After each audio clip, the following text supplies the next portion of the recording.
Hi guys, and welcome back to Buzz About Cricket. Andy Buzzer here, and I'm just going to do a short video on my thoughts about Alastair Cook's retirement. The guy, in my opinion, has done no wrong for England. He has been literally the first name on the Test team sheet for the better part of a decade, broken all the records going. I simply think the guy is an absolute freak, simply because he is the epitome of mental strength and someone who is just willing to work on their individual game.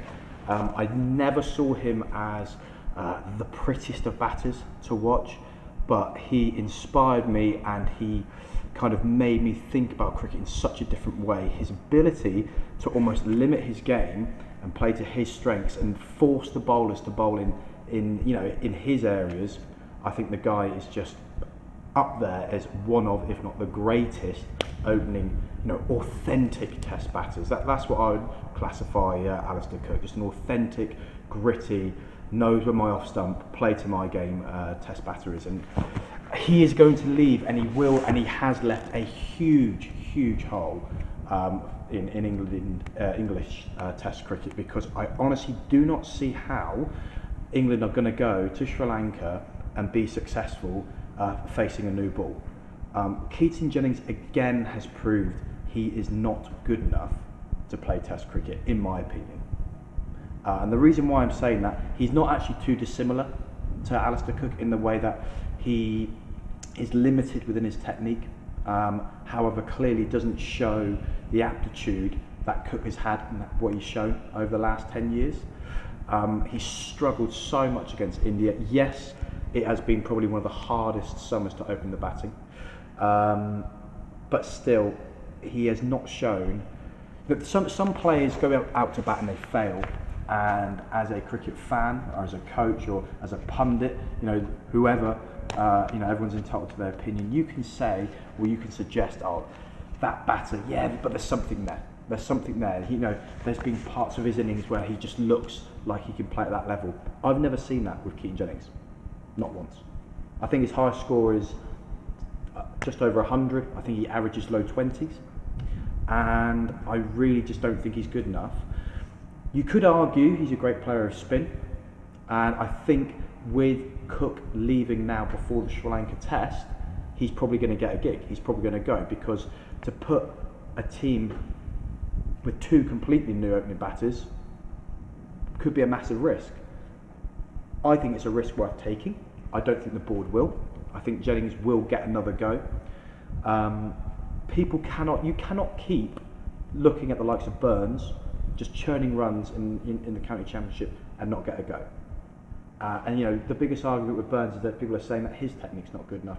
Well, if you look at him and the way in which he bats, and then you look at Jennings, I would take Burns 9 times out of 10. Vince also playing well, averaging high 40s, 50s, maybe even more in the county championships. I think Stoneman might get another gig. I really think that when he came into England, he was against the pump very early, and I think he deserves another gig over the batting.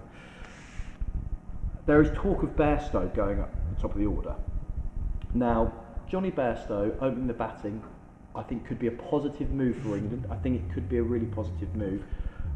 He would need a lot of time and almost to say he's going to have to fail before he succeeds. But we've got to allow him to do that. But he has shown every challenge England has given him, he has succeeded. If you think about everything in terms of his keeping, when they said he wasn't good enough keeper, he went away and became a better keeper. When England said he wasn't good enough batter, he went away and showed and proved that he was actually one of the best batters in the country. And then he earned his right, he earned his spot. I thought it was brilliant. Him breaking his finger in this Test series, giving the gloves to Butler. You could almost tell he was frustrated, and why wouldn't you? You've worked 2 years to prove so many people wrong, and then to come back and absolutely kill it again. Well, hopefully he'll kill it again. So yeah, Bairstow could be an option to replace Cook. There is talk of Jason Roy, almost becoming like I don't want to say his name, but a Warner character, an aggressive one-day opening batter to do it also in the Test. I think people need to start to realise that Test cricket isn't the same as what it was 5-10 years ago, let alone 20-30 years ago. So the likes of Geoffrey Boycott, when you've got to go and just knuckle down. That was the worst Yorkshire accent I've ever done. I apologise to any Yorkshire guys out there watching this. But the game is evolving. So is it time that England evolve with it? Jason Roy. I think I'd put Bairstow before Roy if they're going to be an aggressive opening batter, but Roy could be an option. But I'm just listing out names now, and I don't think anyone could disagree, or if you do, please do disagree, that Jennings is a better option than any of those people. And I don't want this video to be an anti-Jennings video, although it is coming out that way. I just honestly believe that he is not good enough to represent this country at the top of the order. I don't think he is. And I think there are many different options. You know, I like the fact that they put Mo in at 3. Will that then sacrifice the fact that they couldn't have an aggressive batter opening up and then an inexperienced number 3? So there's lots of variables going on at the moment. Either way, the moral of the story, when it's all said and done, Alistair Cook is leaving a ginormous hole. And if you've liked him or you loathed him over the years, what he has done consistently is being a constant in that England team, in that England dressing room. He's always been the calmest player on the pitch, in my opinion. I mean, even when he scores double hundreds, does the bloke sweat? Does he sweat? I don't know. I've never seen Alistair Cook sweat. High score, 294. There might have been a droplet. I don't know. But yeah, there's lots of options there. I really feel that the ECB will go for the safest option. But is it time that we completely move with, is it time that we move with the game and we become more aggressive at the top of the order and we actually give the players scoring the runs in the county championship a go, rather than just dropping teams down from England down into England A or the Lions, whatever you want to call them, and then back up.